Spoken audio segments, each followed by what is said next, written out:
A'udzubillahi minasyaitonirrajim. Bismillahirrahmanirrahim.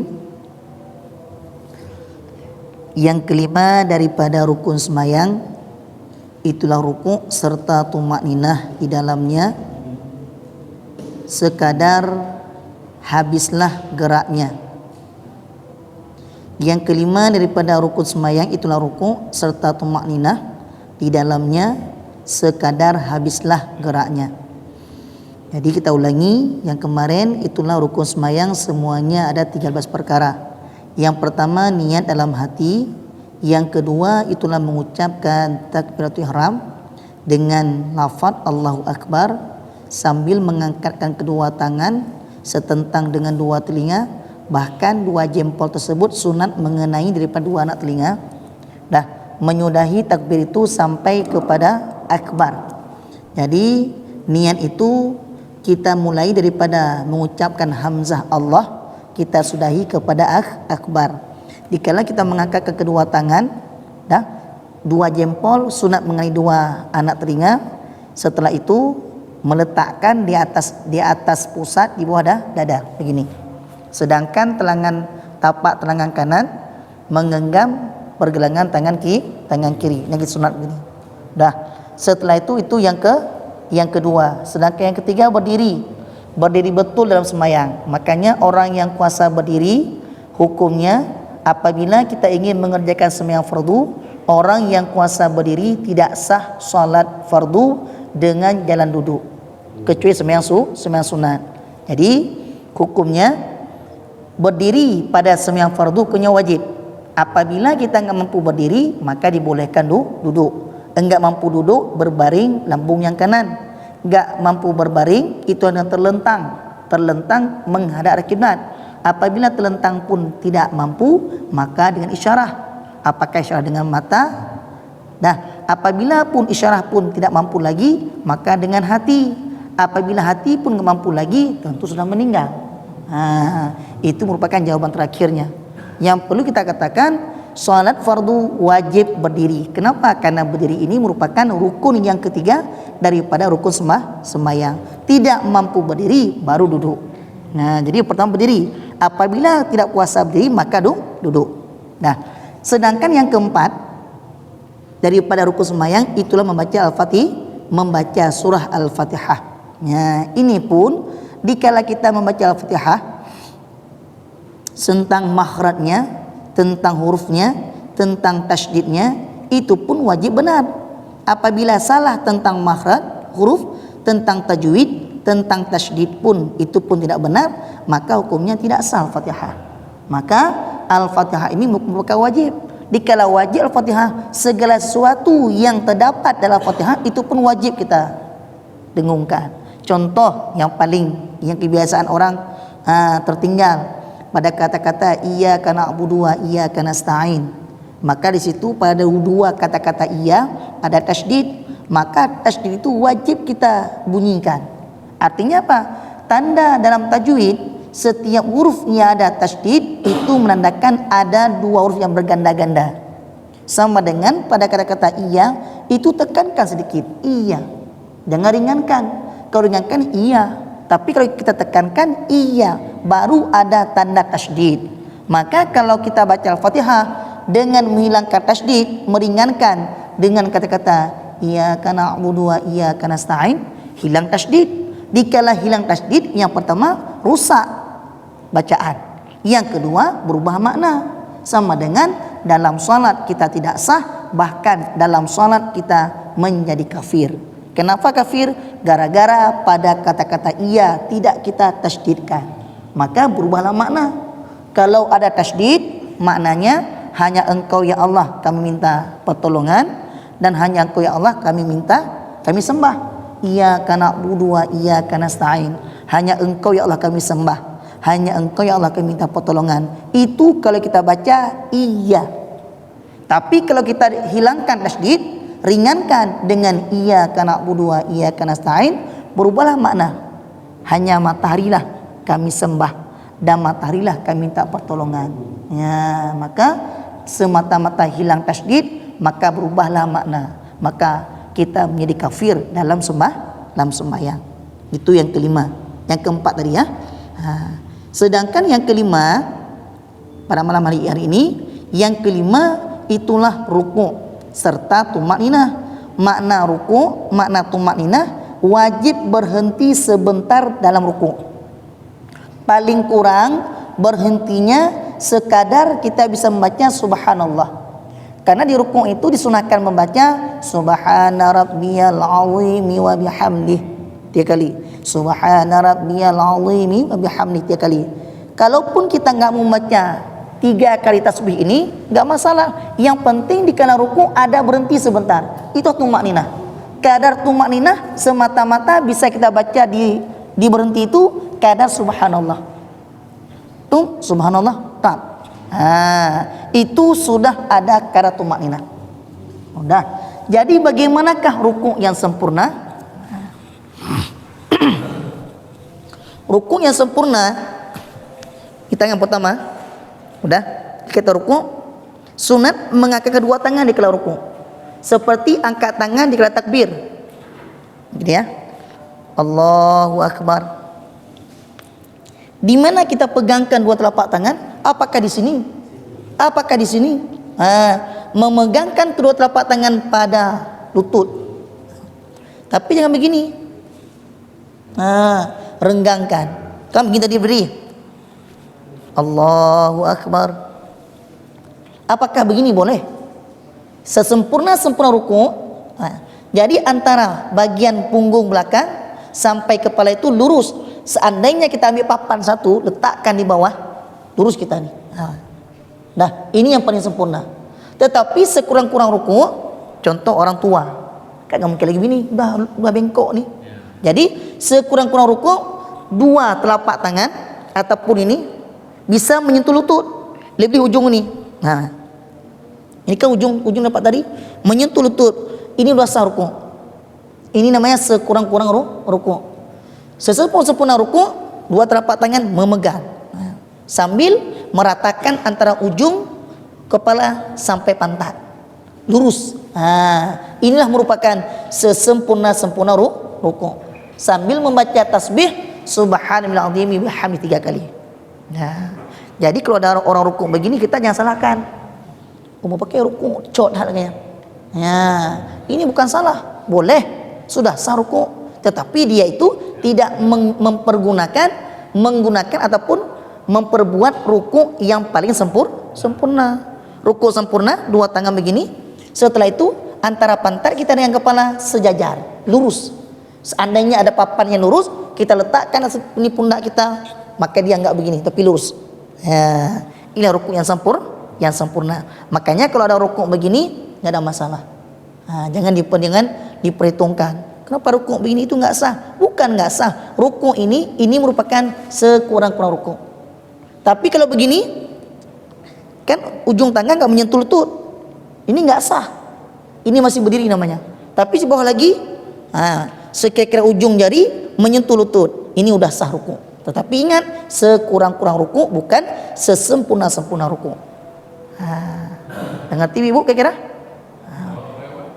Apa? Begini Pak ya, lutut ya, begini ya, nggak ada masalah. Contoh begini, contoh orang misalnya besar badannya, kalau dia buat begini, ini nggak lurus nanti, tapi begitu ini begini, lurus ya. Apakah boleh? Nggak ada masalah. Yang penting ujung kepala sama pantat lurus. Tapi hakikatnya disunahkan dua telapak tangan meletakkan pada lutut, tekankan sedikit, begini dia. Tapi kalaupun nggak lurus, tangan begini boleh juga, nggak masalah. Beda perempuan. Kalau kami laki-laki buka, begini, buka laki-laki. Kalau perempuan nggak boleh begini. Tapi perempuan rapatkan kedua kaki ini, hempitkan dua dada. Gini Ibu, bukan begini ya. Kalau begini itu bagi laki-laki. Kalau perempuan ujung ini dempetkan begini, dempetkan kepada dua ke bagian dadanya. Itu bagi perempuan. Laki-laki baru buka. Gimana Pak? Itu arah dua tangan, sujud Rukuk sempurna. Terlampau ke bawah ini makruh. Gini kan? Makruh hukumnya, nggak boleh. Terlampau ke bawah sama dengan kita sudah melampaui daripada sesempurna rukuk, maka hukumnya makruh. Kalau begini nggak makruh. Kenapa? Ini namakan dengan sekurang-kurang rukuk. Kalau begini lurus sempurna rukuk, ke bawah lagi begini hukumnya makruh. Nggak boleh. Kenapa? Karena sudah melewati daripada batasan sempurna rukuk. Satu lagi itu. Yang kedua, dikalapun mata kita melihat ke bawah sini, hukumnya nggak boleh. Tetap ke tempat sujud ke depan. Kan nggak mungkin sujud kita di sini. Kan situ lihatnya. Kalau lihat muka kita ke sini, hukumnya juga makruh. Kenapa makruh? Karena dikala rukuk, mata itu menatap kepada bagian sujud, tempat sujud. Itu tempatnya. Gitu, Pak. Kalau ada yang sujud juga, rukuk juga kayak gini. Mata ini kan melihat ke tempat jatuhnya ini kan apa namanya? Jidat ya? Dainya ke situ lihatnya. Iya ya, Pak. Ada yang lihat ke belakang sampai kemari gitu. Yang kemari dia. Gini, setiap perkara yang sunat melihat kepada tempat sujud. Tapi dia gini dia lihat. Gimana hukumnya? Tetap makruh dalam sembahyang. Enggak boleh. Makruh itu bukan mana batas sembahyang. Makruh itu merupakan perbuatan yang melanggar aturan sunat. Bukan mana batas sembahyang, tapi itu enggak baik dikerjakan dalam sembahyang. Enggak boleh. Kenapa? Sudah menentang daripada perbuatan sunat. Gimana dianjurkan? Melihat ke depan kita lihat. Jangan begini. Berarti makruh hukumnya, Pak. Gitu, Pak. Udah kira-kira? Dah. Itu yang kelima. Sedangkan yang keenam, i'tidal serta tumakninah. Dah, saya praktekkan lagi. Tadi kan kita baca surat gini. Gimana hukum tumakninah di rukuk?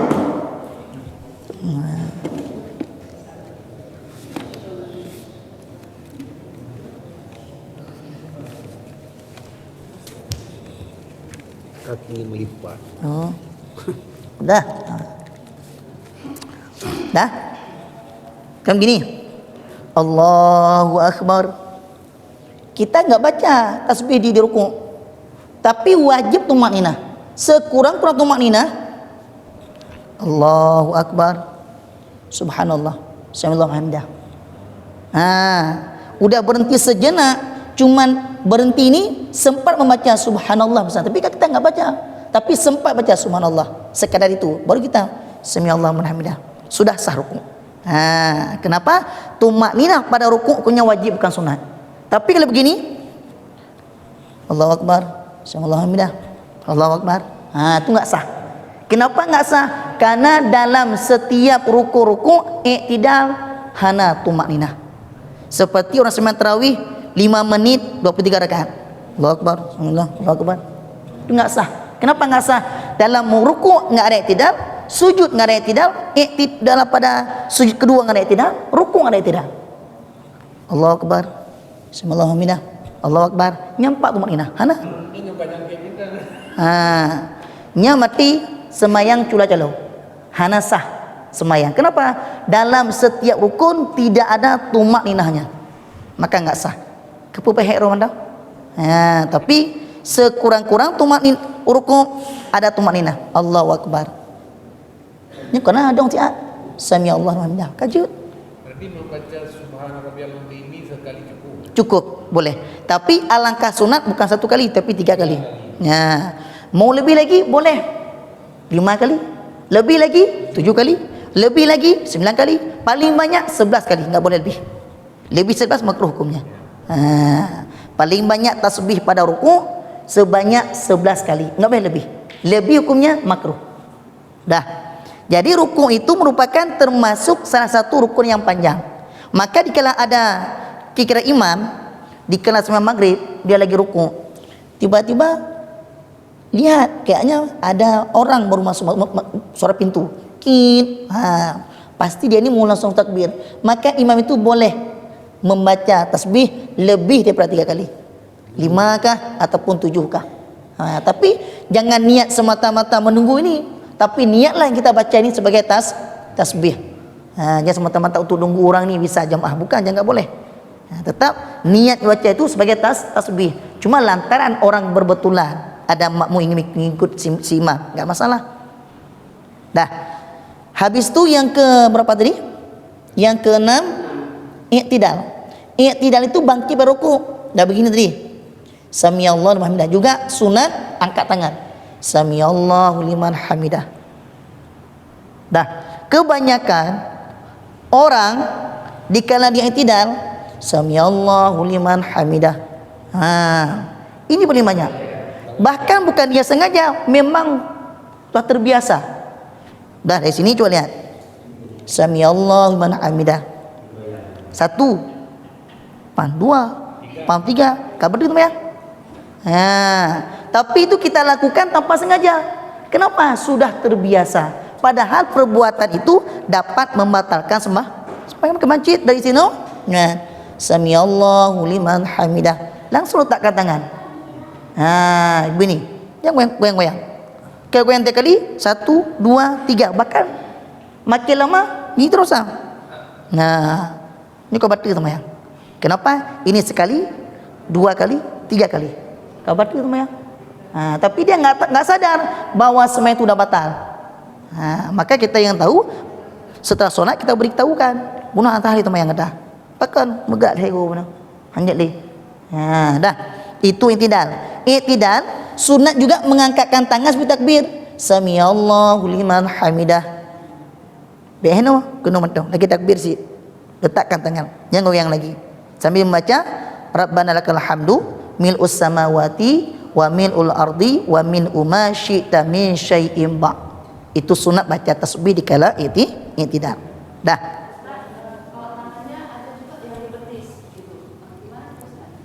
Begini punya apa dikala i'tidal? Rukuk begini ya. Enggak apa-apa boleh.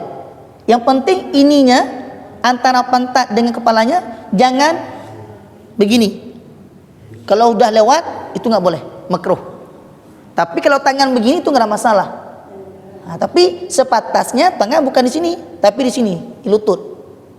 Itu yang dianjurkan. Lebih enggak masalah. Yang penting bagian kepala jangan begini. Jangan melewati batas.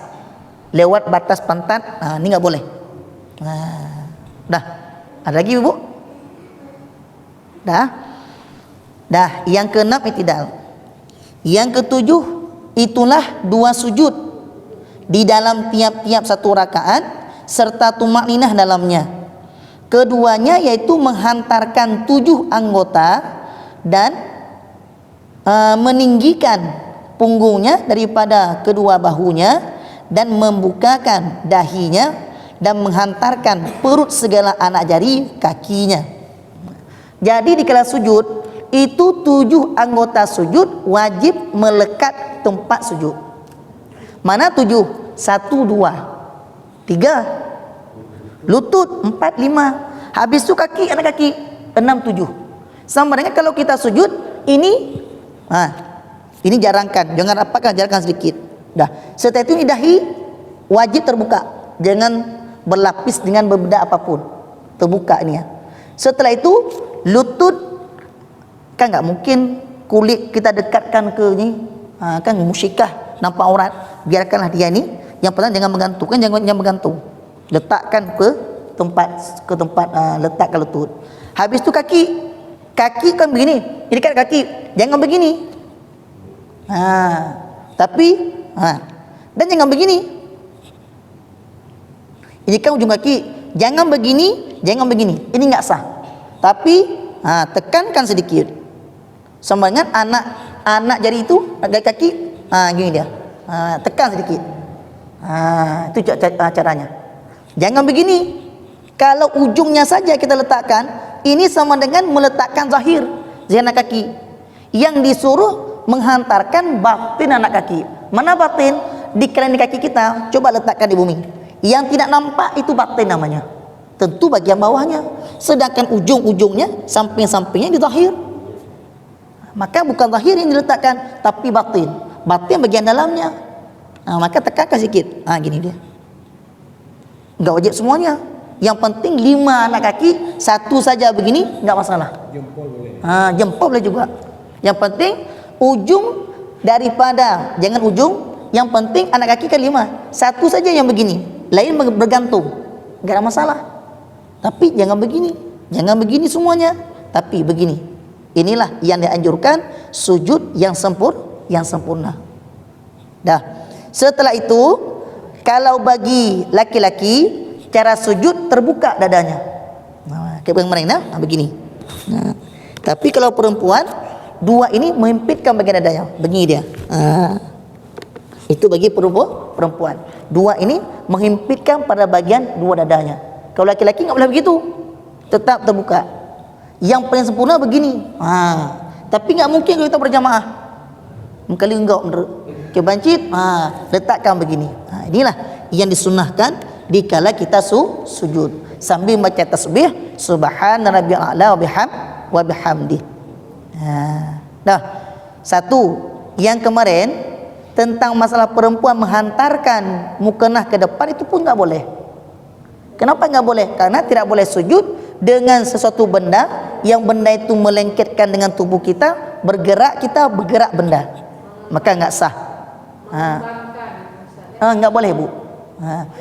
Tetapi kalau kita sholat tempat terbuka, tiba-tiba begitu kita mau sholat, datanglah selembar daun. Tepat dia berada di atas tempat sujud. Rupanya pas kita sujud berlapis dengan daun. Ini daun misalnya. Pertama ini enggak ada daun, tiba-tiba begitu kita mau sujud udah daun di sini, tepat di atas tempat sujud. Sujud kali pertama dikala daun ke sini juga, begitu sujud dia lengket di jidat kita. Ini sah sujud yang pertama. Tapi sujud kedua, daun ini wajib dihilangkan. Kenapa ini sah dengan pertama? Karena daun ini bisa menjadi tempat sujud. Tapi jika dia lengket, maka wajib pindahkan. Kenapa dia bisa menjadi penghalang untuk sujud kali yang kedua. Maka jika dia terbawa daun ini, jika sujud kedua wajib hilangkan, tarik dia. Baru kita sujud ke tempat semula. Itu caranya. Tapi kalau masih melengket, tapi kita enggak pindahkan, sujud kali kedua masih ada daun di sini, inilah yang menjadi penghalang. Maka enggak sah. Syarat tadi 7 anggota sujud wajib melekat ke tempat sujud. Gimana kira-kira? Tapi kalau berkurban berjamaah, le yang belajar kodok sujud di kodok di munah tuku.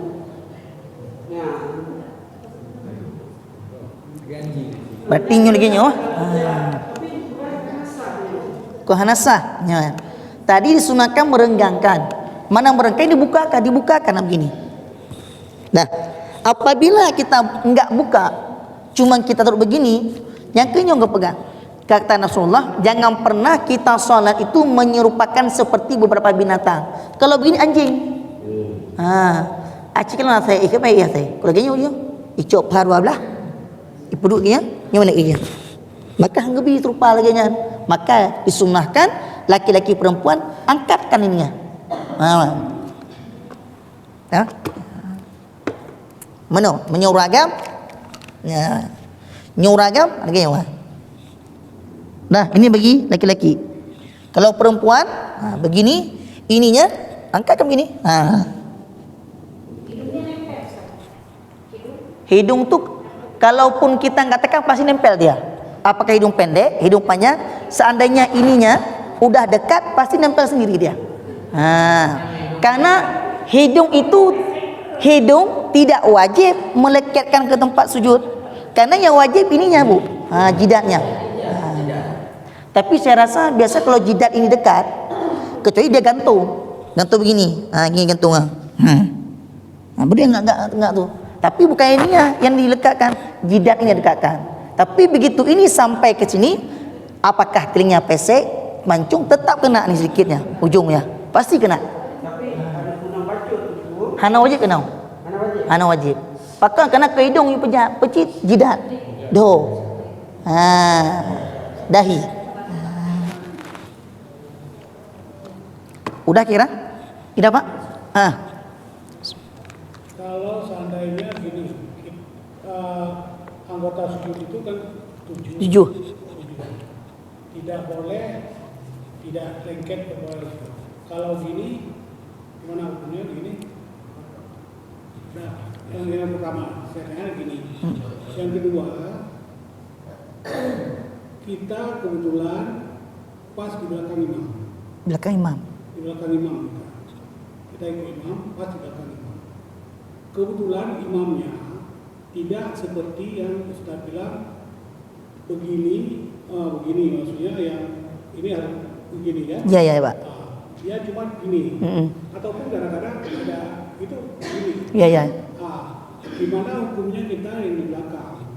Itu kan dalam arti kata kalau tidak seperti 7 anggota lekan itu kan Enggak sah sujud.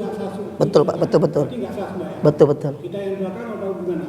Kita para atau kita langsung ikut? Betul. Itu yang kedua. Udah Pak ya? Jadi, saya ulangi lagi. Yang dikatakan telapak tangan, kan tadi 1, ini kan 2, 3, 4, 5, 6, 7 kaki. Ia dekat telapak tangan, coba tangan letakkan sini. Nah, yang tidak nampak ini namanya zahir. Ini zahir ujung ni. Ini dia kan nampak ni ujung ni. Sampai zahir. Yang enggak nampak bagian bawah, ini batin dia. Kalau saya sujud begini, kan kena bagian batinnya. Enggak ada masalah, boleh. Asalkan jangan begini ujungnya. Ujungnya ini ke ujung nampak nih. Ini berarti yang dia kenakan berarti bukan batinnya, tapi zahirnya enggak sah. Tapi kalau begini, kena bagian ini,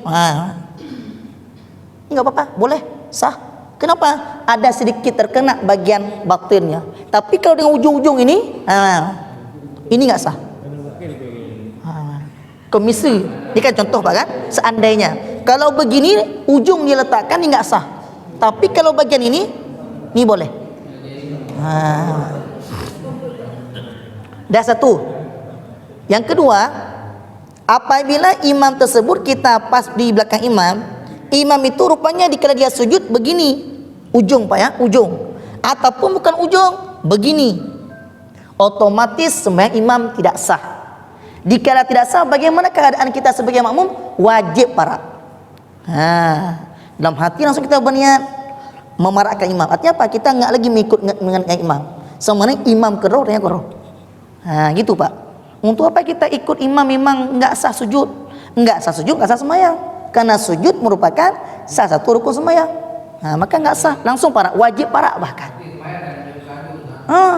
Sembahyang kita lanjutkan terus. Tapi imam itu yang kita ikut lagi. Ada orang mengatakan, kenapa tadi Bapak enggak ikut imam lagi? Itu baru kita beritahukan. Kenapa saya enggak ikut? Karena imam tidak sah sujud. Kenapa? Karena dia sujud. Tidak sah sujud karena 7 anggota tidak melekat tempat sujud. Hanya ikut. Satu lagi kebiasaan imam. Gini Pak. Makanya kalau kita sholat di tempat orang, itu imam itu kita mesti perhatikan. Karena imam ini segini takbirnya. Dah lihat sini. Allahu Akbar. Ataupun begini. Allahu Akbar. 2 tangan menjadi gerak kepala. Gini. Allahu Akbar. Ataupun begini. Allahu Akbar. Ataupun sebaliknya begini. Allahu Akbar. Ini kalau ada imam yang demikian takbirnya, jangan ikut. Enggak sah sembahyang. Kenapa enggak sah? 1 gerakan, 2 gerakan, 3 gerakan. 3 gerakan beriring-iring dalam sembahyang menurut mazhab Syafi'i batal sembahyang. Boleh gerak kepala, tapi dengan syarat begini. Gini. Allahu Akbar. Udah sempurna tangan bergerak, letakkan, boleh gerak ke kepala. Berarti gerak kepala ini tidak mengiringi gerak 2 tangan. Ataupun begini. Allahu Akbar. Dah letak gerak kepala. Ini enggak ada masalah. Karena terpisah. Ini 2 kali, ini terasing. Ini 1 kali berarti. Tapi kalau begini, Allahu Akbar, Satu, kan 2 kali gerak. 1 tangan, 2 tangan, 3 kepala. Ataupun sebaliknya begini. Nah, Allahu Akbar. Itu enggak boleh. Itu kalau ada imam yang demikian cara takbirnya, jangan pernah ikut. Salah jalan takbir. Kenapa? Pertama kali saja dia solat sudah melakukan 3 gerakan beriring. Kemudian ikut salah dia. Nah, nak ikut lah. Minta samping juga. Kira-kira tong-tadong ini, ikut imam. Pas imam dia takbir demikian, you pindah you. Cok tempatnya pindah ke diri ujung ke diri. Beda anggap ini. Ya, kenapa? Karena kita tahu bahwa imam telah melakukan 3 gerakan beriring dalam solat. Enggak sah ikut. Nah.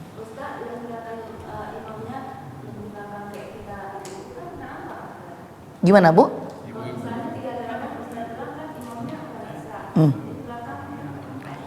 Ini gini, ini yang tidak sah makmum yang bisa melihat. Sedangkan makmum yang bisa melihat itu nggak ada masalah. Contoh kita saf ketiga, keempat, kelima, keenam kan nggak nampak imam cara takbir, tapi kita ikut. Lebih-lebih perempuan kan ada tabingnya. Ini kan imam di depan. Bahkan yang tahu di sini cuma orang saf pertama pas belakang imam. Yang samping nggak tahu. Ibu-ibu lebih lagi pakai tirai. Gimana hukumnya? Tetap sah kita ikut. Nah, kenapa? Karena kita tidak melihat gerakan imam, nggak masalah. Makanya kalau kita sholat, muka kita, mata kita jangan gengong begini. Nah, tetap ke sana. Apapun kadang-kadang imam yang salah tersebut, gerakan tersebut, kan kita nggak melihat, nggak ada masalah. Kalau nggak terlihat, nggak ada masalah. Kalau terlihat, itu yang jadi masalah. Nah, makanya kalau sholat, mata sholat gini, Allahu Akbar, begini terus, jangan begini. Gini mata kita, tetap sah sembahyang, tapi makruh. Kenapa makruh? Karena mata tidak tertancap kepada tempat sujud. Nah, boleh, tapi makruh. Tapi makruh.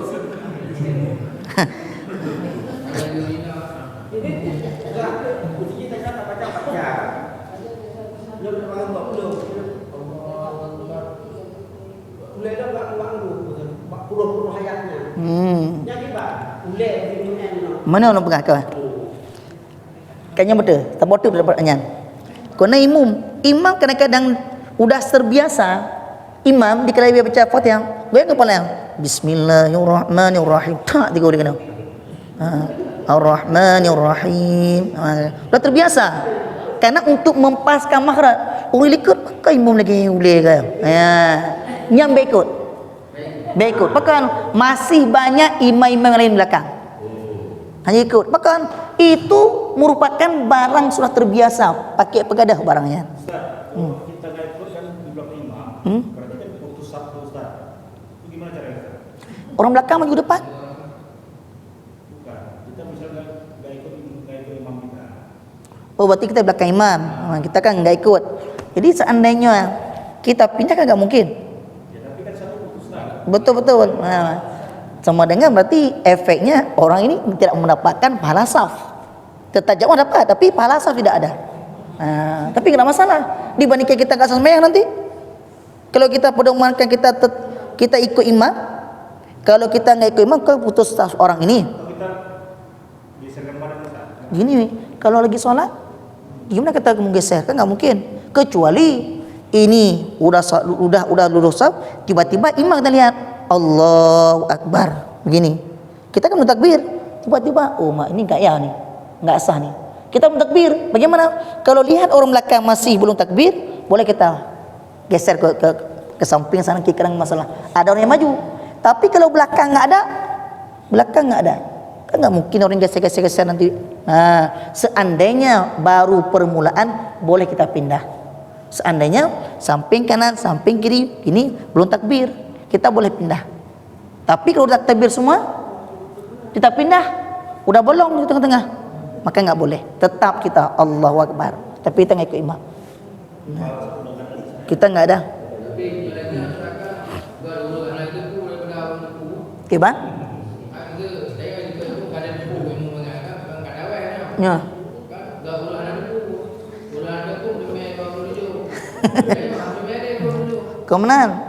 Kau makna god orang rupa. Orang rupanya apabila mereka itu memang hana putu-putu pura.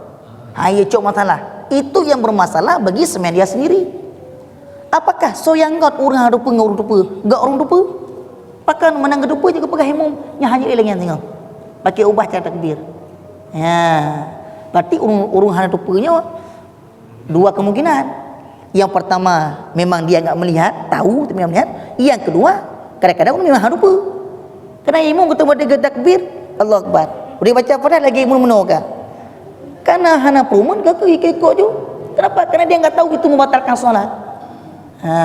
Maka memang dua kemungkinan. Yang pertama kerana dia enggak melihat, kerana khusyuk sembahyang. Yang kedua ada melihat, tapi hana perumun. Nya hana masalah pakai untuk penuh Fatihah. Payah je. Tak boleh demikian.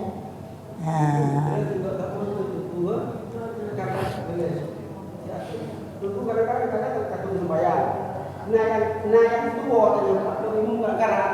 Kadang-kadang long Allah.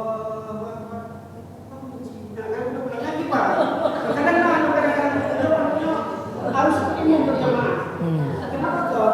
Kadang-kadang yang tua kan. Dia enggak salah itu. Kenapa kau belum? Kau bahkan terus. Mana nah? Yang kipas. Allahu Akbar. Hau jona. Rumah ke kena? Sat. Paham kena? Nya berunggu ke kan kedua go gerak. Tacuknya paham kena lah. Kadai go gerak aje. Nya. Lanjut. Tapi punya lagi nya. Kati pun lagi nya. Mata lagi nya uci. Tinggal rumah kaki di rumah nya nama tanah. Tapi punya kata lepas, pan lepasnya. Bahkan lagi nya kadang ada. Kata kebiang tak. Bung jona. Nak kena lam, pak lu kena malum dah. Tarik rumah tu, nya game rumah. Nya kau berat hanya le. Makanya mana? Makanya kita itu dikala kita mau salat, segala apapun yang beringan dengan bukan berbentuk salat, yang pegadah oleh. Pemantang barang di luar salatnya hilangkan sebentar. Pegadah boh dia taat. Kenapa? Karena kita ingin berharap dengan Allah Subhanahu wa taala. Baik ingat pula ini. Maka pengaruhnya dikala kita mau takbir, maka jangan langsung kita berdiri Allah Akbar, jangan agak lagi kan. Walaupun sasma tapi enggak bagus. Kenapa? Alangkah lebih baik begitu kita mau salat, hadirkan dulu jiwa kita. Pegadah mandum sifat-sifat duniawi, yang menokkan tengah pegadah di sana, hadirkan hati yang sembahyang. Baca astagfirullahaladzim 3 kali, baca selawat lego, baca surah An-Nas. Setelah itu baru kita udah kosong hati kita, betul-betul ingat salat baru kita takbir. Allahu Akbar. Khusyuk tu mayang. Nyokal curuh cikam. Allahu Akbar. Berhati ingat kunci 4 mah. Apakah dari pertama kita mau salat tidak pernah hati-hati untuk menghadap Allah Taala. Lanjut lagi nya. Cuma cik dong punya begot, hadirkan hati, ingat ke Allah Taala, buangkan sifat-sifat dunia, baru hadirkan niat salat. Allahu Akbar. Panitia kunci bagi dia boleh tak leh. Sudah bicara mana tu mayang tu. Nya baru ke urun tu mayang. Maka tidak disunnah dalam solat itu untuk mengejar jamaah itu enggak mesti kita mesti dapatkan. Ada imu kalau daya akhir mesti mai takbir kajak dia kamu dah mai pala tujuh. Ana mesti katakan oh nyimu dengan baca Quran. Pam Allahu Akbar. Yang to you lagi nya. Lagi juga agama lagi nya. Dah, gimana Pak? Ustaz ini kalau misalnya pernah saya jumpai kebetulan seorang imam lupa baca Fatihah. Bagaimana cara kita menegurnya dari belakang? Kalau tidak kan bubar semua. Ya. Jadi kan itu sah solat secara itu. Bagaimana cara kita menegurkan imam tadi yang lupa baca Fatihah? Yang kedua, saya tahu seorang kawan saya dulu dia jadi imam.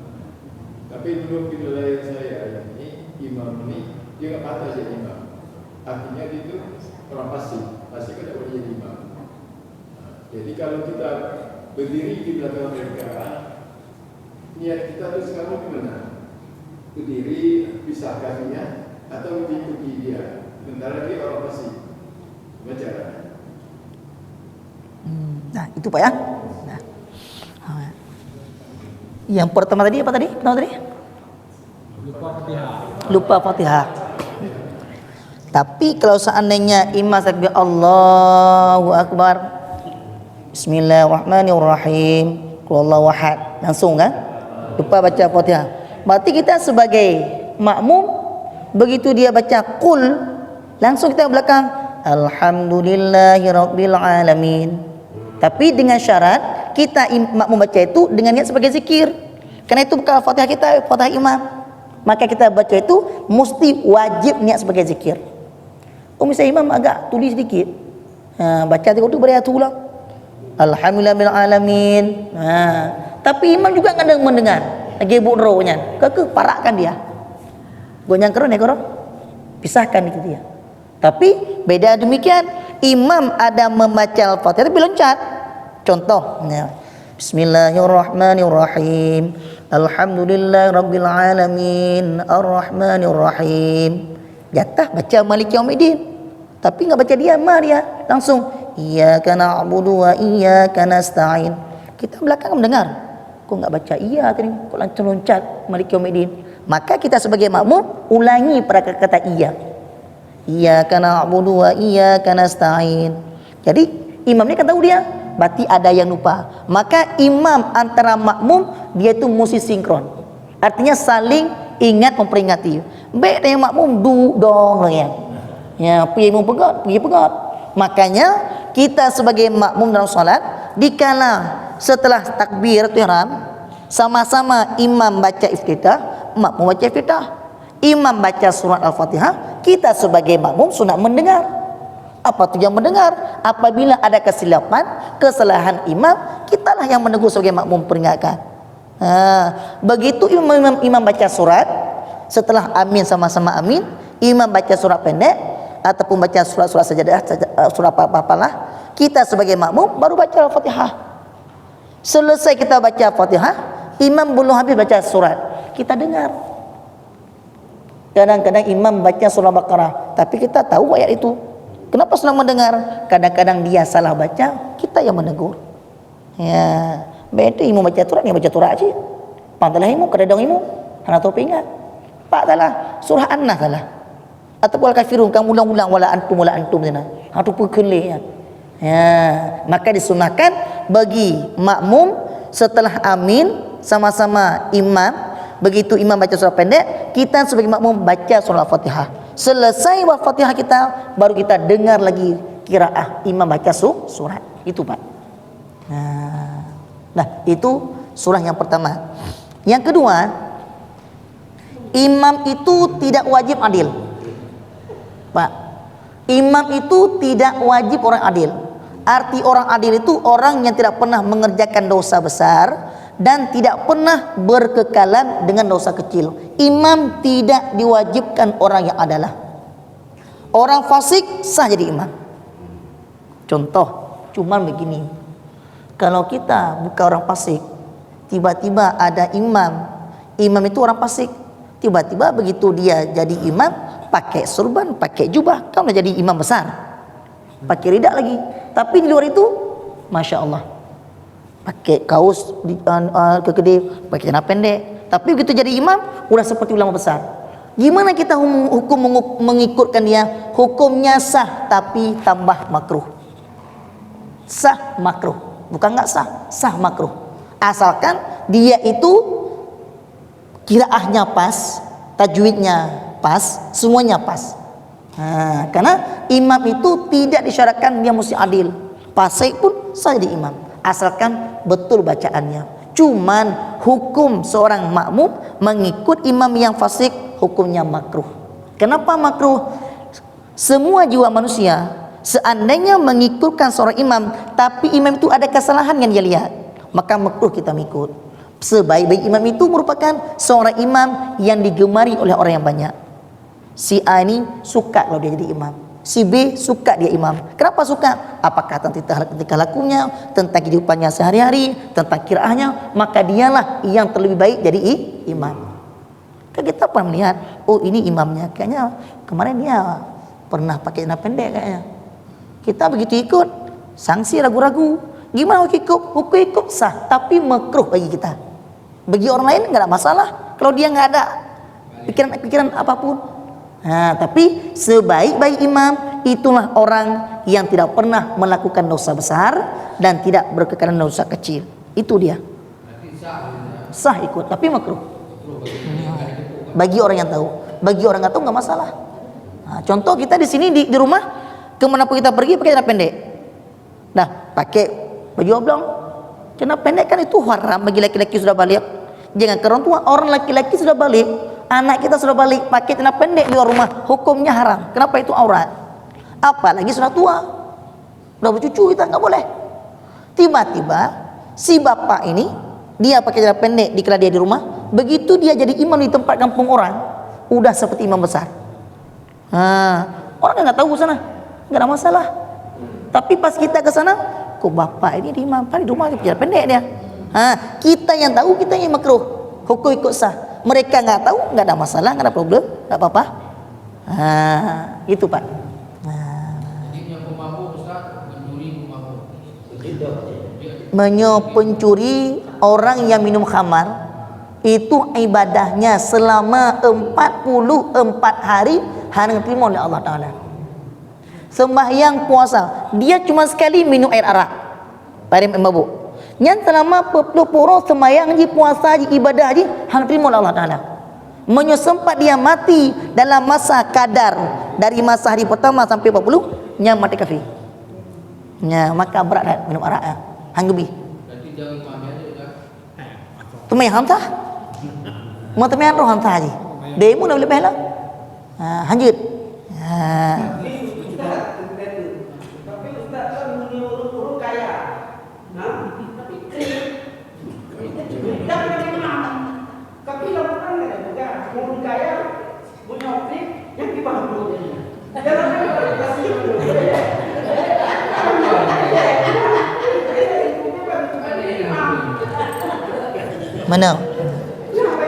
Mana? Itu gini Pak. Itu tentang harta benda. Tentang harta benda, kalau mengatakan al-malu wal banuna zinatul hayati dunia. Anak dan harta itu merupakan perhiasan dunia. Tentang kikir seorang yang kaya, kikir seorang miskin, itu nggak ada sangkut pautnya dengan imamnya.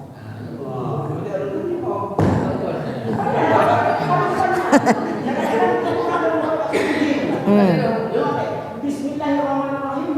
Buatnya doa haji. Jika waktu itu katanya kan Bismillahirrahmanirrahim itu haji. Tapi kan dia tak hajinya. Lim tidak. Tapi dia udah pak haji. Jika nyonya, tapi dia nanya tadi sini. Dan sekarang tapi punya pak sembayangnya punya lain doa karena dunia maknanya lain itu. Contoh hanya subhana rabbiyah. Ada untuk subhana rabbiyah azimi wa bihamdi. Padahal Rabb kan, tapi dia rabbiyah. Kakak. Kiban Mbak. Ya benar, kembali ke kita. Kalau sembahyang melihat di depan sujud, itu hukum wajib bukan Pak ya? Sunat. Sunat. Bisa lihat ke depan. Boleh. Bisa tutup mata. Boleh. Karena begini, kadang-kadang kan ya begini kan kalau bungkuk kan bisa lihat ke depan. Tapi hukumnya sunat. Sunat menatapkan dari pertama sembahyang sampai salam, menatapkan ke tempat sujud sunat. Seandainya mata kita bukan ke sana, ibang buah muno, lirik ini, mata ke hukumnya makruh. Apakah sah sembahyang sah, tapi perbuatan melirik mata ke sana kemari bukan ke tempat sujud, hukumnya makruh. Sembahyang sah. Enggak ada masalah. Misalnya lihat tembok ini enggak ada masalah. Lanjut. Yang kedua, apabila orang sholat dari pertama dia sholat sampai salam dia tutup mata, apa hukumnya? Bukan nggak sah. Lihat dulu. Kalau tujuan dia tutup mata untuk khusyuk, nggak terbayang apapun, cuma terbayang apa yang dia baca, hukum tutup mata sunat, karena untuk masih khusyuk. Tetapi kalau dia tutup mata khusyuk tidak ada, hana faedah tutup matanya, hukum tutup mata makruh. Nah, itu dia. Kalau tujuan khusyuk, Sunat tutup mata. tujuan satu lagi kayak tutup mata. Di depan kita bajunya entah apa itu tutup. Jadi kita wajahnya, kita lihat kebaca lagi gitu. Kita tuh tak tahu gimana juga. Nah, itu yang pertama dulu. Saya memang ada mau agak banyak sedikit ini mengenai sujud juga. Ada kita kebetulan kita sujud kan harus seperti tadi lengket 7 anggota. Gitu. Kalau seandainya terhalang dengan benda lain, nanti tidak sah sujud. Ini yang terhalangnya dengan rambut sendiri. Itu rambutnya panjang. Waktu sujud itu terhalang. Itu yang pertama. Yang kedua, terhalangnya dengan pasir atau apa yang kecil-kecil itu waktu kita sujud itu kan kadang-kadang ada itu kurang bersih. Jadi kita tersujud karena mungkin pasir-pasir kecil itu terhalang juga. Itu yang kedua. Yang ketiga, cara sujud seperti tadi kalau orang perempuan itu terlempar mukena sujud di atas itu biasa. Bagaimana dengan orang yang pakai sarung agak panjang, waktu sujud kan kakinya gitu terhalang juga dengan kain. Sarungnya. Ya. Udah itu bagaimana hukumnya juga orang kalau lagi karena panjang celananya dia sampai sujud tarik dulu baru sujud gitu. Itu kan ada pergerakannya itu. Gimana hukumnya? Nah. Dapat ya? Yang pertama tadi seandainya bagaimana menutup mata sedangkan orang memakai pakaian dan pakai itu berbagai macam tulisan. Bilabong macam lah. Tulisan menuju surganya Allah. Banyak tulisannya. Kalau kita Allah, kita bukan kasih baca, kita kasih baca itu tulisan kita. Itu namanya suatu perkara yang membuat kita khusyuk salat. Menutupkan mata sehingga jangan lihat pandangan ke sana. Khusyuk, itu yang khusyuk. Khusyuk tujuannya. Wajib, sunat. Berapa kali sunat? Itu bab satu. Enggak masalah. Di depan kita ada tulisan berbagai macam baju. Ataupun begini. Contoh begini ya. Di dinding kita nih. Banyak tulisan-tulisan kaligrafi di dinding misalnya. Kalau kita lihat sana lihat ini kan sedikit, misalnya banyak kali. Kita terbaca nanti lah mati. Tinggal khusyuk. Tutuplah mata kita. Hukumnya sunat. Tujuannya jangan terbaca berbimbang antara yang kita baca dengan yang kita kerjakan. Hukum sunat. Nah, setelah itu masalah sujud. Apabila terhalang dengan rambut kita. Apabila Pak terhalangnya memang tertutup semuanya rapat, tidak ada celah sedikit jidat lengket ke tempat sujud, berarti nggak sah sujud. Contoh begini, terhalang rambut seperti begini. Semua tertutup, nggak ada celah-celah jidat yang terkena, berarti ini nggak sah. Sekalipun rambut kita sendiri, nggak sah Pak. Dah, satu yang kedua tadi apa? Ada pasir-pasir. Tempat sujud ada pasir-pasir. Pasir itu kan nggak mungkin menutup semua jidat. Ataupun bukan pasir, ada batu 3 biji kecil-kecil. Tetapi di tempat ada batu, tentu jidat kita kena batu. Di tempat nggak ada batu, jidat kita kena tempat sujud. Itu sudah memadai. Karena di kalangan mana jidat, bukan semuanya jidat. Juzuk daripada jidat wajib kena ke tempat sujud. Contoh setengah tertutup, setengah terbuka. Udah sah, udah memadai. Bukan keseluruhannya. Alangkah afdalnya semua jidat kena ke tempat sujud. Tapi juzuk saja kena, itu sudah memadai. Enggak masalah. Dah. Yang ketiga apa tadi? Kain. Kain. Ini pun saya kadang terbawa juga. Kan gini. Bismillahirrahmanirrahim. Allah. Allah. Kan? Dari sini angkat dulu. Allah. Tapi ini merupakan 2 gerakan. Tapi nggak boleh. Ini 2 gerakan. Kenapa? Ini angkat ini bukan wasilah solat. Wasilah begini. Bismillahirrahmanirrahim. Allah. Ini kan baru gerakan semayang. Tapi kalau angkat ini dia bukan gerakan semayang. Kalau 2 gini, Allah. Ini baru 1-2 kali. Kalau sempat 1-2. Ini angkat kepala. Kalau begini. Kan segini. 1-2. Tiba-tiba tak lagi. Tap ketiga 2 kali. Itu batal semayang. 3 kali gerakan. Kenapa? Karena angkat ini bukan wasilah. bukan perkara yang disuruh dalam salat. Disuruh salat gini, setelah tidak rukuk, Allahu Akbar, sujud sana. Enggak suruh angkat ini. Seandainya kain yang melorot, kain ataupun celana melorot, sebelum sembahyang ini lipatkan dulu di bagian bawah nih. Sampai ke sini. Oh, kain sarung, jangan terlalu begini. Tapi sedikit ke atas. Kira-kira jangan sampai tarik menarik. Maka kalau tarik ini Pak baru 2 kali gerakan. Kalau sempat kali ketiga batas sembahyang. Gitu Pak. Nah, kalau begini ini baru 2 kali. 2 kali nggak masalah. Kalau sempat 3 kali batas sembahyang. Iya betul. Nah, yang selanjutnya tadi. Nah, yang selanjutnya berarti laki-laki. Laki-laki kena memakai pakaian kain sarung yang agak sedikit melorot dikala dia sujud, sedangkan kedua telapak kakinya tidak lengket ke tempat sujud, tertahan sama kain sarungnya. Itu nggak boleh. Nah, dikala kakinya kira-kira terasa laki-laki, terasa apa sih terasa melengket kakinya. Ini kira-kira tarik dikit. Tarik yang kira-kira pergerakan kita itu tidak sampai 3 kali. Geserkan. Tapi kalau perempuan nggak ada masalah. Kenapa? Perempuan kaki itu aurat. Nah, kalau perempuan kan begitu pakai kain sarung kan agak sedikit ini dipijak kan. Apa tujuannya? Jika dia nanti sujud bisa nggak nampak telapak kakinya. Maka perempuan walaupun terkena kain, kenapa sah? Karena musyikah. Apa musyikahnya? Untuk memelihara si perempuan itu jangan nampak kaki. Nampak kaki nggak sah sembahyang. Kalau laki-laki nggak boleh tutup kaki. Maka kalau laki-laki seandainya menutup 2 mata kaki, itu tanda orang yang sombong. Maka dikala laki-laki dikala mau sholat, kain yang panjang, celana yang panjang lipatkan dulu. Seandainya dikala sujud tertahan dengan ini wajib tarik, nggak sah Pak. Kenapa? Itu merupakan perhalang. Enggak sah apabila kelima-lima jari ini tertahan dengan kain. Tapi kalau 4 tertahan, 1 kena, nggak masalah. Contoh ini tertahan 3, 2 ini kena, ini tertahan sama kain, nggak masalah. Tapi kalau 5 tertahan sama kain, 1 pun nggak kena ke tempat sajadah, maka nggak sah.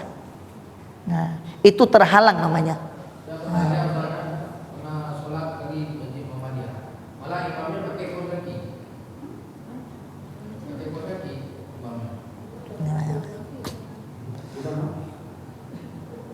Ya hukum ada, jangan pakai. Jadi Pak, itu lebih banyak. Pakai kaos kaki, sama di Muhammadiyah ini. Mana boleh? Apa tujuan pakai kaos kaki? Ya kok ada tujuan? Karena 7 anggota sujud wajib melekat kepada tempat. Nyuri aja pakai kaki. Kenapa? Karena itu aurat. Orang jangan pernah aurat kaki mah. Tu pada kaki hidup lagi. Lanjut nggak boleh. Tak boleh demikian. Yang sholat pakai itu rayuan, kada sama yang rayuan. Itu kaos kaki. Jilbab menutup. Kalau ada itu sah. Atas nama jangan membungkus aurat nggak masalah. Cuma apa kamu kena hiu? Karena muka itu kan lebar, besar ya, nggak membungkuskan aurat. Tapi kalau memakai celana, kadang-kadang bentuk celana sama postur tubuh itu agak sedikit ketat. Kalau ketat, walaupun nampak aurat, maka nggak sah. Mana? Karena yang dikatakan menutupi aurat 2, menutupi warna kulit, yang kedua menutup bentuk tubuh. Yang mana bentuk aurat? Bentuk warna kulit nggak nampak, tapi bentuk tubuh nampak. Itu bukan untuk aurat namanya, membungkus aurat. Membungkus aurat sama dengan telanjang. Maka kepegang urinang yang memakai celana-celana yang ketat itu sama dengan telanjang. Kenapa? Bentuk auratnya, nggak boleh. Satu lagi apa tadi Pak? Satu lagi apa tadi?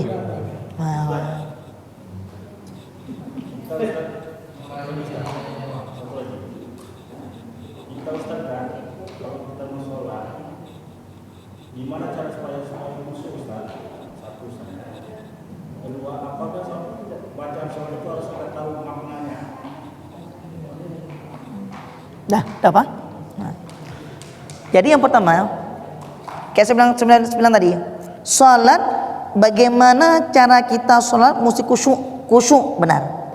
Yang pertama tentang rukun sembahyang dari fardu wudu, dari mandi janabah pertama sekali, cara menghilangkan hadas kecil yang besar, itu kita mesti pas dengan rukun syariat yang pertama kali. Sesuai dengan ilmu syariat. Wudu itu juga sesuai ilmu syariat. Kita tutup aurat juga sesuai ilmu syariat. Setelah itu dikala kita mau salat untuk khusyuk, yang pertama kayak tadi, sebelum kita takbir, hilangkan dulu sifat-sifat duniawi kita. Setelah itu untuk khusyuk dua. Yang pertama itu bisa kita bayangkan bahwa ini merupakan sembahyang seakan-akan ini sembahyang terakhir kita. Seakan-akan. Sholli sholatan muwatti kata Rasulullah. Bayangkanlah sembahyang ini merupakan sembahyang terakhir bagimu. Bila sembahyang kita meninggal. Coba rasakan, seandainya ini kesempatan terakhir kita sholat, nanti nggak ada lagi waktu kita meninggal. Maka bagaimana khusyuk kita? Satu. Yang kedua, tadabbur qiraah. Artinya apa tadabbur qiraah? Apa yang kita baca di mulut, hati memaknai. Di mulut kita baca Allahu akbar kabira walhamdulillah katsira, tapi hati memaknai apa yang kita baca. Itulah jalan khusyuk yang pertama. Nah, apakah dalam salat itu wajib kita ketahuikan makna? Tidak wajib. Tetapi alangkah untuk khusyuk, tahu makna apa kita baca, itulah jalan khusyuk. Nah, kenapa demikian? Dikala hati menyatu dengan mulut, insya Allah enggak pernah menyeleweng solat. Tapi kenapa kita khusyuk? Karena hati sama mulut berbeda. Mulut mengucapkan Ar-Rahmanir Rahim, Maliki Yaumiddin, tapi hati kita udah ke sana. Kenapa? Karena hati tidak menyatu dengan apa yang kita baca. Kenapa enggak menyatu? Dasar pertama kita tidak tahu arti ataupun makna apa yang kita baca. Maka alangkah jalan untuk khusyuk salat tadabbur qiraah. Artinya hati memaknai apa yang kita bacakan, mulut membacakan, hati memaknai. Sama dengan apa? Hati, mulut sinkron, bersatu mereka itu. Maka hati ini sedikit pun tidak ada kesempatan untuk menyeleweng daripada salat. Kalau kita enggak begitu, Allahu Akbar, tapi ingatnya ini kau ujun kat pasal baje, ini kau ujun motor balik darah pun terpedang mak urang kemah dia. Mereka bertakbir, hati kan boleh inang kau anak khusyuk. Tapi untung kita orang bermazhab Imam Syafi'i, khusyuk dalam salat bukan wajib, sunat khusyuk. Kalau kita orang bermazhab Imam Syafi'i, khusyuk dalam salat itu dapat pahala khusyuk. Hana khusyuk sebenarnya tak sah, tapi hana pahala khusyuk. Tapi kalau Imam Al-Ghazali merupakan ilmu orang yang mahir tentang ilmu tasawuf, maka menurut beliau khusyuk dalam salat wajib. Lagi Sayyidina Ali berperang dalam perang atas Sayyidina Ali, kayaknya bukan beliau, sahabat yang sebuah sejarah, sahabat cuma saya tahu lagi siapa namanya. Begitu mereka sembahyang khauf, sembahyang dalam peringatan perang, tiba-tiba ditembus dengan puluhan anak panah di tubuhnya tanpa ada rasa sakit. Segitu khusyuknya solat dia kepada Allah Ta'ala. Coba kita bayangkan kalau kita solat kan ketuk kepala sama orang, kapeh engkau dah, kapeh sembahyang tu. Kenapa? Kan kita khusyuk. Tapi sahabat Nabi, karena dia berperang khauf, bersembahyang dalam masa ketakutan, berperang, tapi didembus puluhan anak panah di tubuhnya melengket, tidak ada rasa sakit, tetap dia selesaikan sembahyangnya. Coba bayangkan, segitulah khusyuknya dalam sembahyang. Tanya hasilnya mah. Kalau kita enggak sampai demikian, enggak hantu dikatakan gitu kita. Tapi sekurang-kurang kita orang awam ini semata-mata kita memaknai apa yang kita baca, itu sudah memadai. Karuh kepada khusyuk demikian. Kalau kita enggak mungkin setingkat orang itu, enggak mungkin, karena iman kita berbeda-beda. Dah. Habis kita sambung dulu sikit lagi ya. Insyaallah. Yang ketujuh, yang kedelapan duduk antara dua sujud serta tumakninah di dalamnya. Seperti duduk ini. Jadi duduk antara dua sujud itulah duduk di atas pantat kita, duduk di atas paha yang kiri. Sedangkan kedua telapak tangan, nah, jangan begini.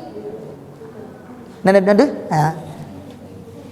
Nah, jangan begini tangannya, tapi begini. Ujung jangan diukur juga, letakkan gini. Baik menucit, renggangkan sedikit. Nah, sedangkan kaki kita, pantat duduk atas kaki yang kiri, sedangkan kaki ini boleh ditegakkan kaki tangan. Ataupun lipatkan ke kiri, tapi syaratnya anak jari itu jangan begini, tapi lengketkan begini. Sunat menghadap kiblat. Seperti kita duduk tahiyat pertama. Tahu kan? Duduk yang pertama itu duduk atas kaki yang kiri, sedangkan kaki kanan ditegakkan. Anak jari ini sunat menghadap arah kiblat. Ini dia. Itu sunat. Sunat. Nah, itu namanya duduk antara dua sujud. Nah, setelah itu yang ke-9 tasyahud akhir. Duduk begini. Nah, berarti pantat kita letakkan ke bumi, kaki kiri dikeluarkan kepada pihak kaki kiri ke pihak kanan. Sedang kaki kanan berarti tegakkan begini, habis itu tekankan bagian kakinya, begini. Ini namanya duduk tawarruk. Kalau duduk tahap pertama, ini namanya duduk iftirash. Begini tawarruk namanya. Kalau kita duduk begini, ini duduk apa namanya? Taramu. Duduk begini taramu, ini duduk taramu namanya. Kalau duduk tahap akhir, tawarruk. Duduk tahap pertama namanya duduk iftirash. Jadi dikala kita yang ke-9 rukun sembahyang duduk tahap akhir, yang ke-10 duduknya. Berarti yang ke-9 tasyahud akhir, membaca at-tahiyyatul mubarakatus shalawatut thayyibatut sampai habis. Sedangkan yang ke-10 duduk tahiyat akhir. Rupanya membaca tahiyat akhir itu, at-tahiyyah itu wajib dalam keadaan duduk. Berarti sama dengan duduk ni wajib, rukun. Baca at-tahiyyah juga rukun wajib. Dua-dua wajib. Yang kaki yang lagi makan lurus, yang hukum sunat. Mana ada sunat? Sunat lagi nyo. Tegapkan. Ini sunat. Mana? Tapi kalau lurus sah. Bisa, sah. Cuma orang kadang-kadang pikir enggak sah semuanya. Bukan enggak sah. Kalau begini sunat. Kalau begini berarti enggak dapat pahala sunat. Gitu. Tahu kan? Kaki kanan bukan begini, tapi begini dia. Tegakkan ke atas.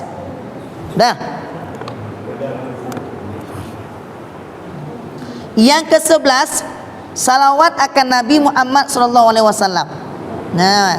Yang ke-12 salam yang pertama, yaitu membaca Assalamualaikum warahmatullahi. Sedangkan yang ke-13 tertib seperti yang telah tersebut itu. Yang ingin saya utarakan, dikala kita utai awal, kamu begini, tangan kiri letakkan atas paha kiri, tangan kanan letakkan paha kanan, dengan syarat ini langsung begini dia. Bila sujud, Allahu Akbar, langsung begini. Ini dia. Genggamkan tangan kanan, lepaskan telunjuk satu. Ini apa namanya? Jempol ini dekatkan dengan samping ujung masbahah telunjuk. Kapan kita tegakkan ini? Dikala kita baca asyhadu alla ilaha pada hamzah illallah, tegakkan dia. Asyhadu alla ilaha illallah. Ini tidak diturunkan lagi. Kapan diturunkan? Begitu assalamualaikum warahmatullahi, baru diturunkan. Itu menurut mazhab Imam Syafi'i. Menurut mazhab Imam Hanafi, beda. Asyhadu an la ilaha illallah wa asyhadu anna Muhammadar Rasulullah. Menurut mazhab Imam Hambali, asyhadu an la ilaha illallah wa asyhadu anna Muhammadar Rasulullah. Setiap ada kata Allah, tegakkan ini. At-tahiyyatul mubarakatus salawatu thayyibatulillah. Assalamualaikum. Setiap ada lafaz Allah, tegakkan. Itu Hambali. Imam Maliki, at-tahiyyatul mubarakatus salawatu thayyibatulillah. Assalamualaikum. Sampai habis. Lu kan juga. Asyhadu an la ilaha illallah. Bahkan terbalik. Asyhadu anna Rasulullah, balik rumah tu.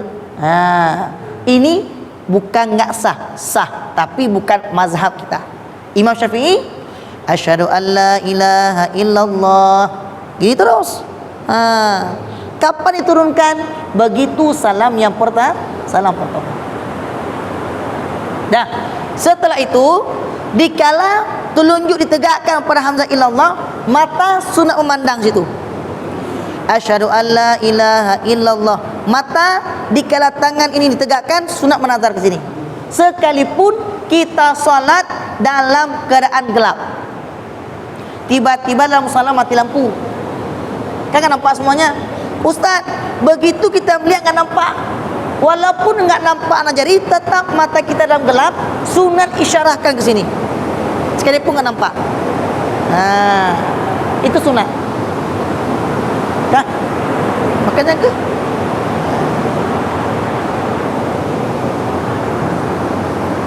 jadi yang ke-11 membaca salawat, sekurang-kurang salawat Allahumma salli ala Sayyidina Muhammad.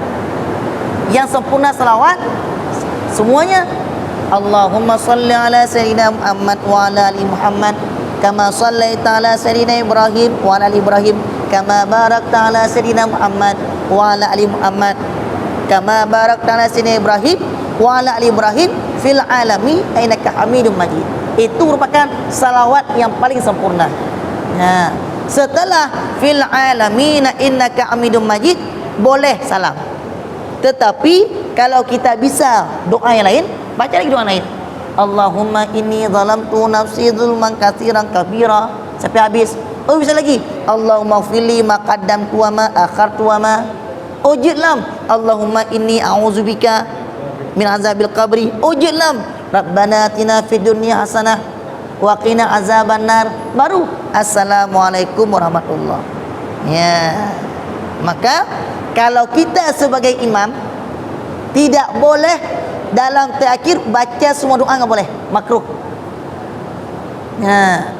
Kalau kita sebagai imam di kala doa akhir tidak boleh membaca doa semuanya, lanjut. Pokok lanjut, karena kadang-kadang di belakang itu ada orang tua, orang musafir yang mekarat. Bentuk menonton demo baca mendung dari atasnya Allahumma fili ma qaddamtu Allahumma inni zalamtu. Apa dia baca? 5 minit doa akhirnya. Gue kan pepek. Lupa trik munyo baca kita lihat. Maka lanjut. Maka kalau kita sebagai imam, lebih-lebih imam pada masjid samping jalan. Ramai orang yang mondok sebentarnya solat. Maka hanya dia trik. Hanya trik hanya begah. Makruh imam itu menyempurnakan membaca semua doa terakhir, makruh bagi imam, hanya enggak boleh. Apakah karena mudarat bagi jamaah, kecuali imam mahsurin, makmum mahsurin, lagi urung lam daya, nyu imam nyu makmum hanagop nyu baca baik ana masalah. Apakah imam mahsurin, imam kedatang, makmum kedatang, tapi nyu masih sampai jalan. Ada sebagian makmumnya orang kampung, ada sebagian pendatang ingin solat sebentar. Mun nak baca ayat panjang-panjang, ikut namanya katib kena orangnya itu. Tengok baik dia, tengok pakai patrip. Tengok makarat, tapi lagi nak rohnya. Lanjut enggak boleh demikian. Maka imam itu mesti dia lihat keadaan kondisi. Siapa yang dia ikut? Siapa makmum itu? Kalau jamaah orang kita semua enggak masalah. Tapi kalau ada pendatang, lanjut. Enggak boleh. Hanya habis tentang sudah habis tentang masalah 13 rukun sembahyang. Kira-kira lagi bertanya, Bu? Dalam selawat pada tahiyat akhir atau tahiyat akhir, selawat itu ada yang mengatakan pakai Sayyidina, ada yang mengatakan tidak boleh pakai Sayyidina. Itu yang pertama. Yang kedua, mungkin ini agak belakang sedikit, waktu itidah kita ikut imam. Kalau kita sendiri mungkin tidak ada masalah. Kalau ikut imam, imamnya mengatakan Sami Allahu liman hamidah. Apakah kita juga harus mengikuti Sami Allahu liman hamidah atau langsung Rabbana lakal hamdu? Itu yang kedua. Ya, begini. Di kala salawat, Allahumma salli ala sayyidina Muhammad wa ala ali sayyidina Muhammad. Apakah menambahkan sayyidina itu haram? Tidak. Apakah menambahkan sayyidina itu haram? Tidak. Apakah orang yang tidak mengatakan sayyidina itu haram? Tidak. Allahumma salli ala, ya Allah limpahkanlah rahmat dan sejahtera di atas sayyidina penghulu kamu. Rumah Jumlah Aceh. Di atas penghulu kami. Siapakah dia? Muhammad. Muhammad itu memang orang nyotakeun bahasa Aceh urang mui dua. Ya, tapi enggak boleh kita bisa katakan setelah Allah langsung Rasulullah. Karena kata Allah, kalau tidak karena engkau Muhammad, tidak aku ciptakan manusia, alam semesta ini enggak ada. Karena adrol Muhammad. Karena engkau aku ciptakan langit dan bumi. Dari sisi keduanya. Maka kalau orang yang mengatakan Allahumma salli ala sayyidina Muhammad, boleh. Enggak mengatakan Allahumma salli ala Muhammad, boleh. Yang penting jangan memperdebatkan yang mengatakan salah, enggak mengatakan itu salah, enggak boleh. Berdua benar Pak, enggak masalah. Menambahkan sayyidina apakah sunat? Tidak. Tidak mengatakan sayyidina apakah hukumnya makruh? Tidak.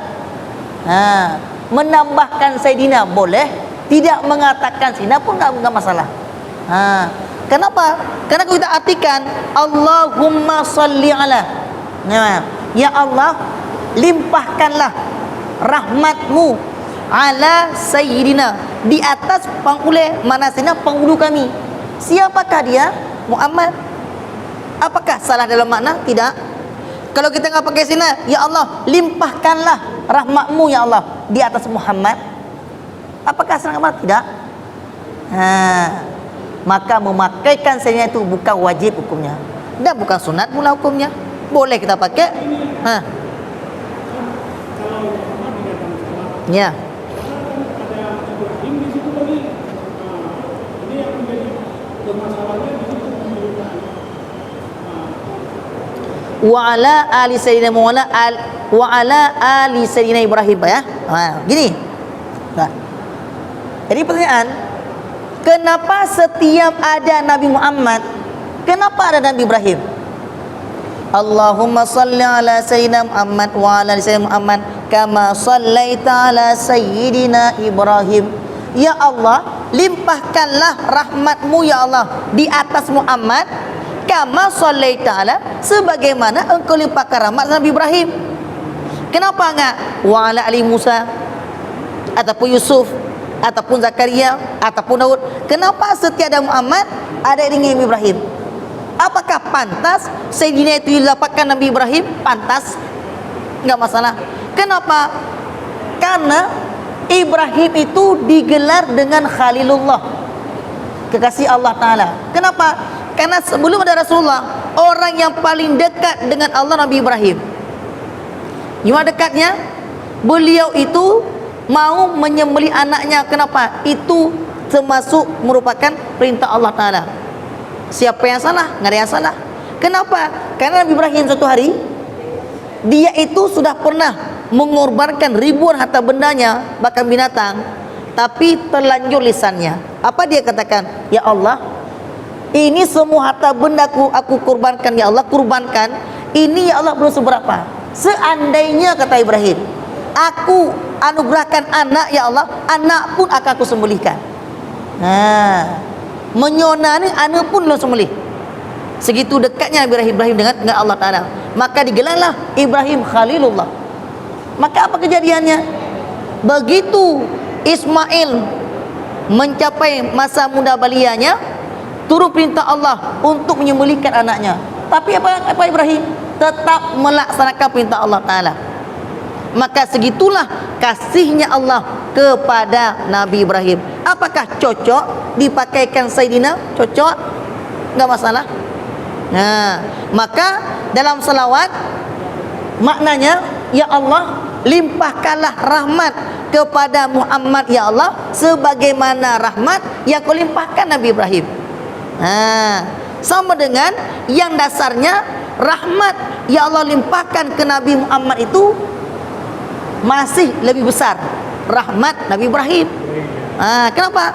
Kama sallaita ala Sayyidina Ibrahim, limpahkan rahmat di atas Muhammad sebagaimana engkau limpahkan rahmat di atas Nabi Ibrahim. Kalau kita pikir kepala kita, siapa besar rahmat Allah Nabi Ibrahim ke Nabi Muhammad? Masih besar Nabi Ibrahim. Maka enggak masalah kalau kita pakai ala Sayyidina Ibrahim. Gitu Pak, enggak ada masalah. Yang kedua apa tadi?